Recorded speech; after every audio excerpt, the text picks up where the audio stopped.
Like I think both the Democrats and the Republicans have talked about things related to the hollowing out of U.S. manufacturing, some of the issues that have come to America from globalization, and a large part of this manufacturing was moved to China over the last 20 some years.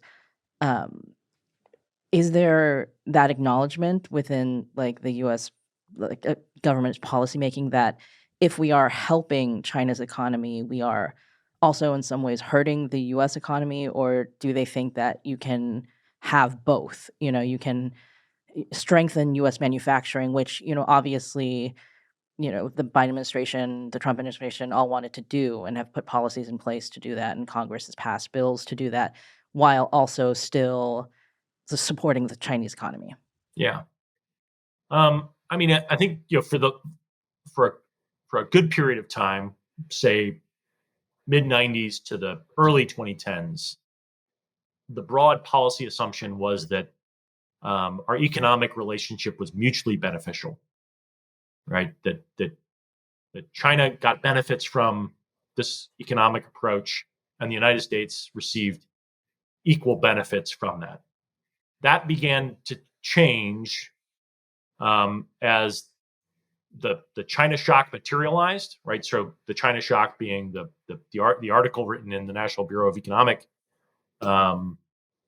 Analysis, or I'm forgetting the journal title, but sort of early 2016, right? Beginning to sort of say that maybe all the things that happened were not completely mutually beneficial, and it began to sort of sink in. One, that China had not fulfilled its commitments under entry into the WTO, right? Most countries are not allowed into the WTO until they're already a market economy.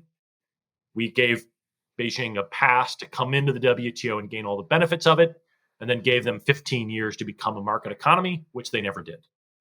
And so the impacts that had on the economic system and on U.S. manufacturing and the jobs that were associated with it was significant.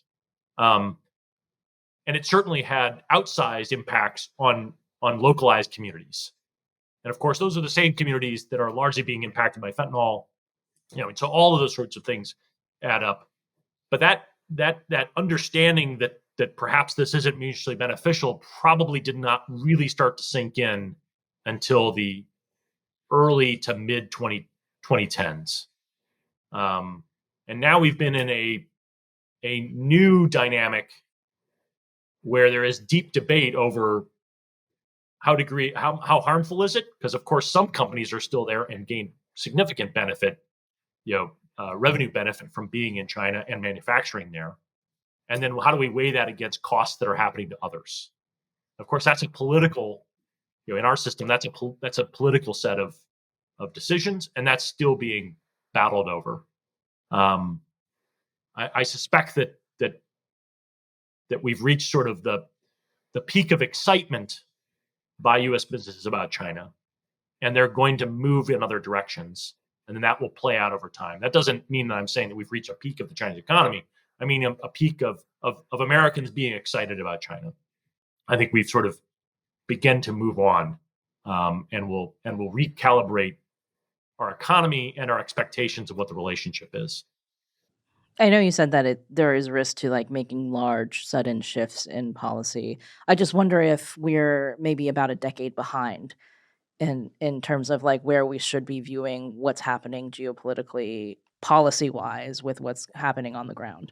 I worry about that too. I worry that we have fretted away a critical decade already. I mean, the Biden administration came in with its national security and identified that the next decade was critical.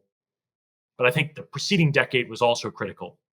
And in terms of defense spend, so again, if our strategy had been, bet on the Chinese economy and it'll politically reform while we use the military to hedge against risk, as that first thing didn't play out, we didn't actually invest in the hedging side, because 2013 we implemented sequestration.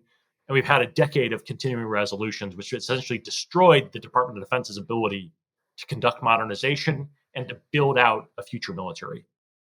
And so we have lost that decade. And that's both political parties are responsible for that. And we are now in a much more difficult position And I don't think for most policymakers, the divide between people in the national security space and people in the economic space, people in the economic space largely think that the military stuff is all incredibly well invested and there's no question about its capability. And the people in the national security space are deeply concerned that a decade of underinvestment has really weakened the foundations of that. And therefore we're not actually in a good position. And so I'm deeply concerned. So, what advice would you give the next U.S. president? And we'll have a new one in January. If you could give him or her one specific piece of advice for how to handle things with respect to China, what would that be? I mean, speak clearly to the American people. Go back and pull a page from Harry Truman in 1948, 1949, talking to the American people about the challenges that we were going to face with the Soviet Union. The American people in those years did not want to hear that, right? They'd just come out of a long, incredibly destructive war. They just wanted to get back to dealing with their own problems. They didn't want to have to deal with the rest of the world's problems, right? They wanted to finish out the New Deal, right? They wanted to expand you had a whole bunch of excitement about we should solve problems at home. And I think Harry Truman was right to tell the American people that we can't pick the easy path. Like, it's just not responsible to do so, because this will come back to bite us. This will be a huge problem for us. And he made those tough calls. And I would recommend that he or she should look at that and learn from those decisions. It didn't endear people to Harry Truman at the time, but his reputation has improved with time, given those decisions.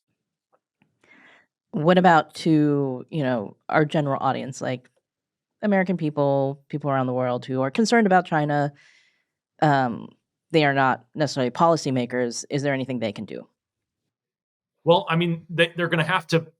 I think they're going to have to support, some real decisions and sacrifices, right? The time of easy solutions is gone.